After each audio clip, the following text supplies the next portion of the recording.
ایک دفعہ خبر لگی کسی علاقے کی کہ ایک مقام پہ نا پڑھے لکھے اور مالدار نوجوان بڑی مہنگی گاڑی میں آئے اور ایک بوڑھے شخص کو زبردستی گاڑی میں ڈالنے لگے، اور وہ بوڑھا اتنا غریب تھا کہ فٹ پاتھ کنارے بیٹھ کے وہ خیرات مانگ رہا تھا۔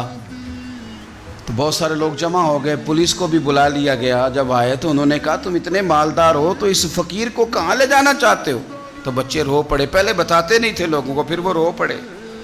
انہوں نے کہا نہ ہمیں تنگ کرو، لے جانے دو۔ کا مسئلہ کیا؟ کہنے لگے یہ غیر نہیں ہمارے والد ہیں۔ ماجرا کیا؟ کہنے لگے بیچارے بڑے سمجھدار تھے، بزنس مین تھے، سب کچھ تھا، پر نہ اب ذہنی توازن ٹھیک نہیں رہا۔ اب سارا کچھ ہوتے ہوئے سڑکوں پہ بھیک مانگتے ہیں۔ او بے پرواہی ویک سجن دی، جتھے کسے دی پیش نہ جاوے، انہیں تاجاں والے در در رولے، تے وہ منگتے ہیں تخت بٹھاوے۔ سجنا کسے نو کارا ملدا ہی کوئی کعبے او خالی آوے۔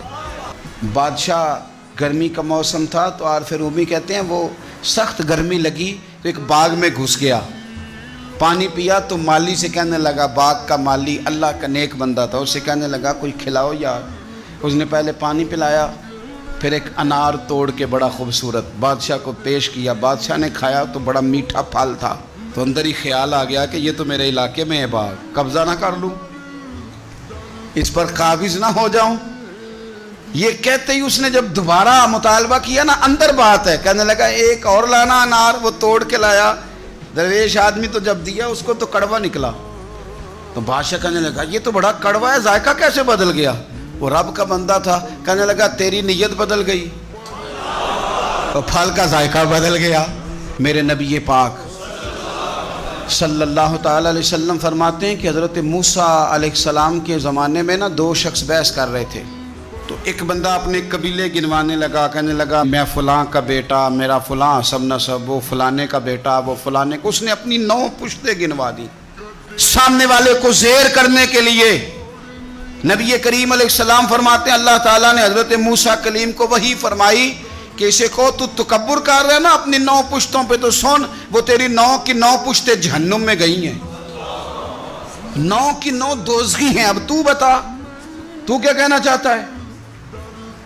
وارث شاہ مان کری نہ وارثاں دا، زندگی احتیاط کے ساتھ گزار۔ بڑے بڑے پہلوان دیکھے، لمبا نہیں جھٹکا لگا، کوئی گرے نہیں، کچھ نہیں ہوا، ہمیں بیٹھے ہوئے تھے، کوئی حادثہ نہیں ہوا، لیکن بس وہ ایک اٹیک آیا، ختم ہو گئی باتیں۔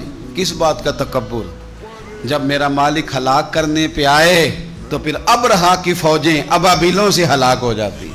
ہم نے دیکھا نہیں اللہ نے ہاتھی والوں کے ساتھ کیا سلوک کیا؟ وہ ہاتھی لے کے آیا تھا اور مالک نے ہلاک کیا تو ابابیلوں کے کنکروں سے ہلاک کر دیا۔ کبھی بھی اپنی زندگی میں خود پسندی نہ کریں، کوئی کہیں چالاکی دکھانے کی کوشش نہ، خبردار۔ یہ کبھی ان سونے جوانوں کو دیکھو جن کا قد کاٹ بڑا عروج پہ تھا اور چیزیں بڑی اعلیٰ تھیں، لیکن جب وہ بیمار ہوئے تو ان کی حالت یہ ہو گئی کہ اب پوچھنے والا کوئی نہیں، اب کوئی شخص نہیں جو ان کو پانی کا گلاس بھی دے سکے، اب کوئی نہیں جو ان کے قریب بھی جا سکے، اب کوئی شخص ایسا نہیں۔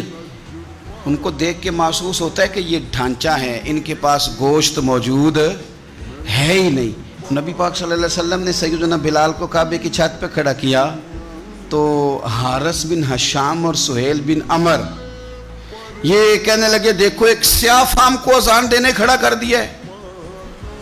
ان کا خیال تھا کہ قریشیوں میں سے، ہاشمیوں میں سے، اہل مکہ میں سے کوئی کھڑا ہو، ایک سیاہ فام حبشی کعبے کی چھت پہ چڑھا دیا۔ یہ خود پسندی ہے نا کہ ہم فلاں بن فلاں بن فلاں ہوتے ہیں، فلاں کو کھڑا کر دیا ہے۔ اللہ تعالیٰ نے آیت نازل کر دی، فرمایا اللہ کی نظر میں معزز وہ ہے جو زیادہ پرہیزگار ہے، جو تقوی میں زیادہ ہے۔ خواجہ حسن بصری رحمۃ اللہ علیہ فرماتے ہیں میں ایک بادشاہ سے ملنے گیا، مصر کے بادشاہ سے، تو اپنے گاؤں گیا ہوا تھا، مجھے پیچھے جانے کا موقع ملا تو ایک قبر پہ کھڑا تھا بادشاہ۔ پہلے حسین و جمیل عورتیں آئیں، کچھ دیر قبر پہ کھڑی رہیں، پھر وہ چلی گئی، پھر اس کے بعد بڑے بڑے علماء آئے، قبر پہ کھڑے ہوئے چلے گئے، پھر بڑے فوجی آئے، جرنیل آئے اسلحے کے ساتھ، قبر پہ کھڑے ہوئے چلے گئے۔ پھر بادشاہ نے ساری دولت منگائی، ہیرے جواہرات قبر پہ قریب رکھے گئے، پھر بادشاہ آیا، اس نے اپنے سر سے پگڑی اتاری، قبر کے پیروں والی سائیڈ پہ رکھ کے وہ کھل کے رویا، پھر دور ایک کونے میں ہٹ کے سجدے میں گرا۔ حضرت حسن بصری رحمۃ اللہ علیہ فرماتے ہیں میں نے کہا یہ ماجرا کیا ہے؟ تو کہا بادشاہ کا ایک ہی بیٹا تھا، بیمار ہو گیا، دنیا کے مہنگے مہنگے طبیب بلائے، ٹھیک نہ ہو سکا۔ بادشاہ ہر سال اس قبر پہ آتا ہے، عورتیں بھی آتی ہیں تو کہتا ہے پتر اگر سارا حسن دیکھ کے تجھے بچایا جا سکتا تو میں تجھے بچا لیتا۔ پھر علماء آتے ہیں تو بادشاہ کہتا ہے پتر اگر سارا علم لگا کے تجھے بچایا جا سکتا تو میں تجھے بچا لیتا۔ پھر سارے فوجی آتے ہیں تو بادشاہ کہتا ہے پتر اگر ساری طاقت لڑا کے بچایا جا سکتا تو میں تجھے بچا لیتا۔ پر ہیرے جواہرات رکھ کے کہتا ہے پتر میں ساری دولت قربان کر دیتا پر تجھے جانے نہ دیتا۔ پھر وہ سر سے تاج اتار کے قبر پہ رکھ کے کہتا پتر میں بادشاہ ہوں، میں حکومت کی پرواہ نہ کرتا، مانگ کے روٹی کھا لیتا، لیکن حکومت دے کے تجھے بچایا جا سکتا تو میں تجھے، پھر رو کے کہتا ہے وہ غالب حکمت والا ہے جو تجھے لے گیا ہے، اس کی حکمت ہی غالب آتی ہے، اسی کا غلبہ ہے، وہی قدرت والا ہے، وہی طاقت والا ہے، کوئی اس کے دربار میں اس کے اذن کے بغیر دم مارنے کی جرت نہیں رکھتا۔